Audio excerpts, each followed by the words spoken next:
Contrary to popular belief, and generally speaking, society at large does not give an actual fuck about you.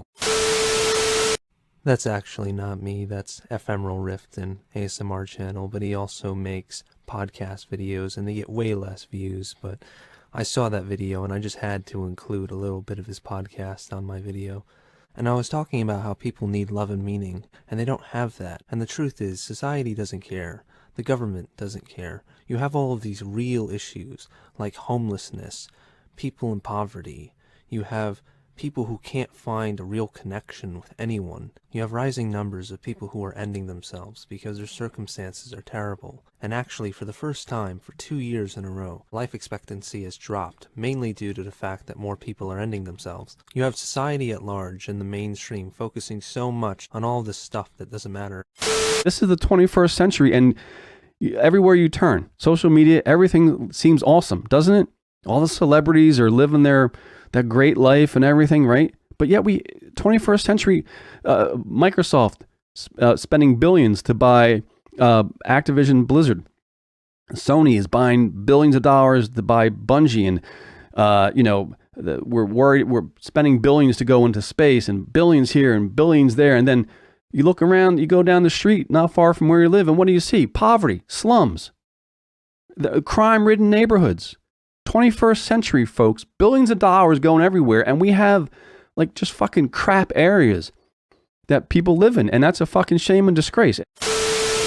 You have the illusion that things are great, but think about it, your own freedom of speech is slowly being taken away. Videos like this and any ideas that go against the mainstream are being targeted. Mainstream platforms are willing to polarize their viewers and content creators just to make sure that people are only consuming the content that they want you to consume. The mainstream likes to pretend that it cares about people, but they really don't. They just care about being woke and looking good, appearing to look like good people, quote unquote. Nobody's really doing anything about these serious issues, like I said, like homelessness and poverty. And it's not just that, but think about mental health. Mental health has never been such an issue as it is now. And besides saying a nice few words about mental health every couple of months, nobody is really doing anything to help people with mental issues. All you need to do is go on r/suicide watch and scroll through the posts of people who have nobody that they can rely on.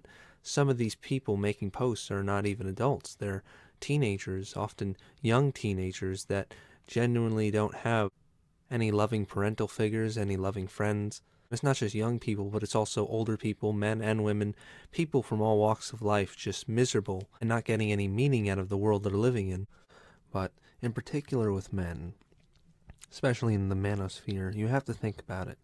If men can't get a woman, if men can get a woman, but the women don't want to commit to him, if men are losing their families in the divorce courts, if men can't have a family, if men can't have a woman, a family, if they can't have a meaningful career, if men can't be valued in society, if men can't make friends, if men can't make enough money to do the things that they want to in life, then what's the point? What is the point of trudging on to have no one in your life, to not be able to do the things that you actually want to do, and what, just exist? And this is a topic that has been talked about by other channels, both Black Pill and even Red Pill, but I don't believe that there's any obvious answer for this. Now, a lot of people would say, just live for yourself, you have to create your own meaning, but I'm not sure that's really realistic. A lot of men, what they want is they want to be with a woman, they want to have a family at some point, they want to maybe even be with their family if they're one of those unfortunate men to get raked through the divorce courts or whatever situation is going on. A lot of men want what they can't have.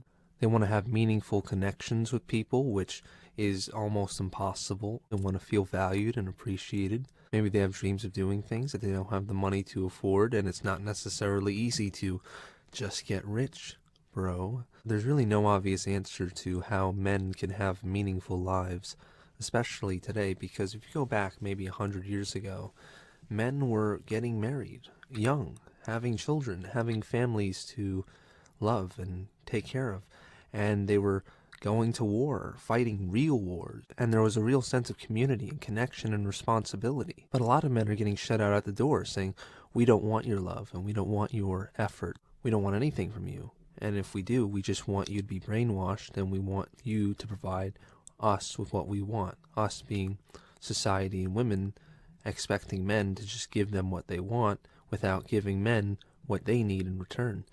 It's true though, society has all of these problems, and society doesn't care about fixing any of these problems, and I would say most of these problems directly affect men. Most homeless people are men, most people in prison are men, most people dropping out of college are men, most people losing custody of their kids are men, most incels are men, and of course there are a ton of problems affecting both men and women, but men are really receiving the brunt of it. Just like with any other issue, nothing really ever gets fully addressed, nothing ever really gets fixed. And so this really isn't unsustainable. What do you do when the majority of men out there are depressed, angry, and you have more and more men saying, hey, I'm not going to put up with this. I'm not sure what's going to happen, just like I'm not sure what's going to happen with any of the other issues in society. Mainly because nobody's doing anything to fix any of these issues. The mainstream thinks it can censor people and ignore people forever, but they can't. As you see with the truckers and jobs like it that keep the world running, you might not support what they're protesting for, but they're fighting for what they believe in, and they're certainly getting attention. And the reason you get protesters like the truckers is because society refuses to listen to what people have to say. But anyway, I'm going to end it here, so thanks for listening, and sweet dreams, and good night.